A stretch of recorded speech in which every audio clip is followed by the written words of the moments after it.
na yan na yung mga Ganun ho kasi souvenirs ang binigyan ng tanong, pinapasagot yung mga akusado. Saan po kayo nakakuha ng informasyon na yan? Tsaka sinusubukan po nilang kausapin.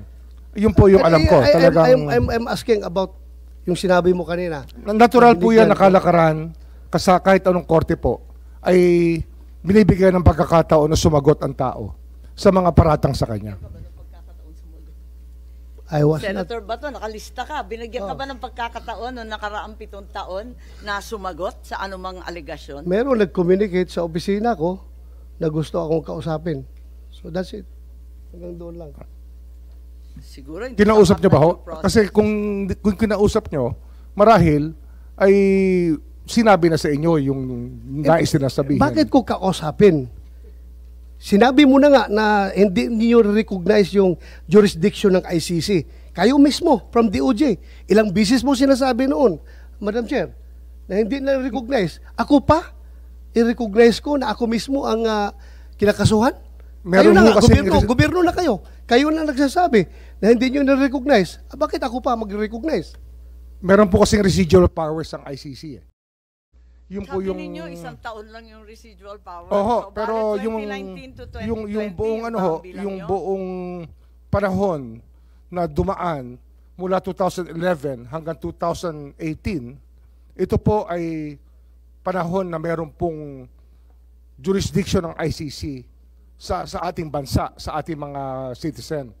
Ngunit katapos nun, nawala na ho yung itong, hindi na ho na natin maaring kilalanin sapagkat umatras po tayo sa pamagitan sa ICC nung inatras po ni President Duterte noong 2017 na naging effective lamang noong 2018.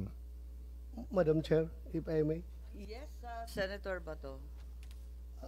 Siguro, Secretary Remulla, you are aware about yung dalawang dissenting opinion na sinabi ng dalawang miyembro ng pre-trial chamber ng ICC na nagsasabi na yung jurisdiction, about temporal jurisdiction, ang magti-trigger lamang ng investigation is yung paghihingi ng pag-request ng permission ng prosecutor to the ICC.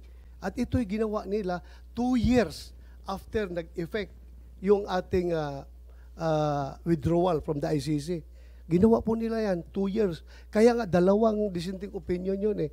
So sana, kung tayo, if you want to interpret itong mga bagay-bagay na ito, sana we have to interpret it in favor of our people. Tao natin ito eh. Pilipino ito. Bakit natin papaboran yung mga foreigner na mga banyaga na yan? Sila na nga nagsabi. It was the request for to conduct investigation was triggered 2 years after nag-effect yung ating withdrawal.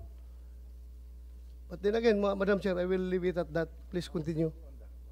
Yes, Senator Cayetano, please. Just a manifestation on that point, and of course, our friend, the DOJ Secretary, can rebut or give a retort. Magandang hapon po sa inyong lahat. Justice Ascuna, thank you very much po for giving us time and being here today. Actually, isang main contention siguro yung residual power sa case sa Supreme Court, and as the Justice Secretary said, it's sub judice, and of course, everyone will be waiting for the decision of the Supreme Court. Ang point ko lang kasi, both sides, the pro-Duterte, anti-Duterte, want accountability. The pro-Duterte feels that the accountability is the drug lords, etc. And if President Duterte did something that amounts to a crime, pero ang accountability dapat dito sa Pilipinas at tamang proseso.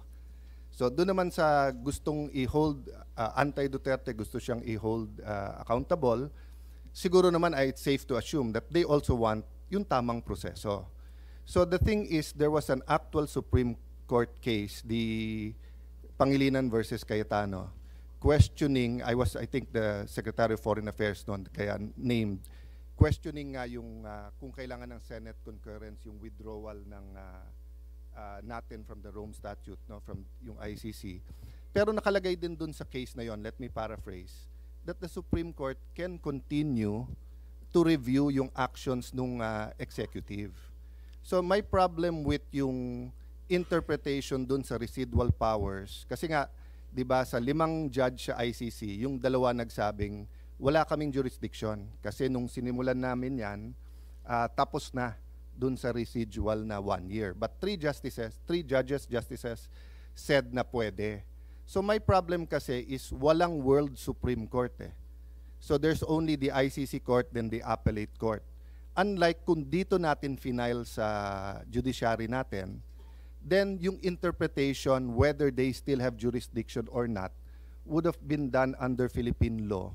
And President Duterte would have been able to present his case not only as to jurisdiction but as to whether or not there is probable cause. So I'll stop there, Madam Chair. And again, I think this is a point of disagreement, but I just like to manifest that, no, that we can argue back and forth whether or not may jurisdiction ng ICC, and the reality is nandun na si President Duterte. But for future cases, whether it's Senator Bato or others named, I gave 2 examples, no. If suddenly there's a witness from Marawi and they said that our troops killed children and women, and then nag-issue ng arrest ang ICC, or if the military suddenly uncovers a mass grave in any part of the country and says na nilibing yan during 2011 to 2015, I want to know whether the ICC can issue a warrant and then pwedeng idiretso na silang i-expel, i-deport, or whatever we call it. And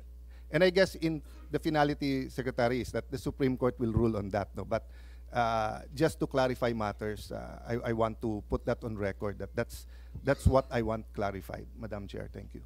Maraming salamat kay Senator Cayetano. Gusto ko lang ipaalala, and I think Executive Director Alcantara is here.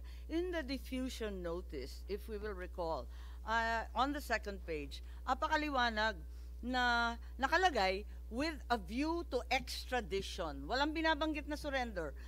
With a view to extradition and assurances given that extradition will be sought. 2 beses inulit ng Interpol to. Extradition is explicit. Secretary Remulla, kung obligasyon natin, ang obligasyon natin, extradition. Pati yung Interpol, yan ang sabi. Sila ho ang magka-file ng extradition, hindi po tayo. Hindi ho namin option yon. Yung po, option po nila yon. Hindi namin option yon. Kasi ang option lang po namin, surrender lang.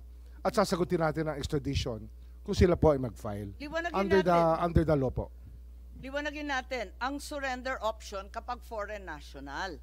Ang liwaliwanag po niyan nandito sa ating batas, at hindi rin kayo nag-intay ng request for extradition, even though only 12 to 15 hours as measured by Wala pong particular reference yung 9851 sa foreigner. Ito po sa offender lang ho, sa accused. Yun lang po ang reference ng 9851. Makikita natin, kasi kinalkal na natin dito sa Senado, nanggaling rin sa Senado yan, na ang nakasaad sa Article 17, yung dulo, RA 9851, talagang maliwanag na surrender para sa foreign national. Ilang beses na rin pinaliwanag ni Attorney Medina yan sa first and second hearing, na maliwanag na para sa foreign national yan.